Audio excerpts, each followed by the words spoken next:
नाशिकमध्ये अवकाळी पावसानं हाहाकार माजवलेला आहे। मनमाड, नांदगाव, येवला, चांदवड या भागामध्ये जोरदार गारपीट होताना दिसतेय।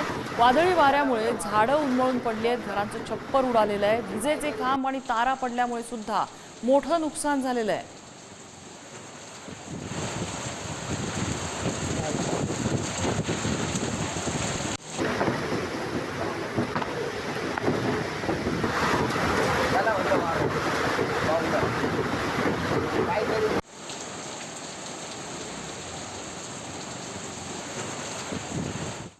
इकडे संभाजीनगरच्या कन्नडमध्ये वादळी वाऱ्यासह जोरदार पाऊस झालाय। कन्नड, नागद, पिशोर, नाचनवेल या परिसरामध्ये गारपीट झालेली आहे। अचानक आलेल्या पावसानं आणि गारपिटीमुळे शेतकरी आणि नागरिकांची तारांबळ उडाली आहे। रब्बी हंगामातला कांदा, मका, बाजरी या पिकांचं अवकाळी पाऊस आणि गारांमुळे नुकसान झालंय।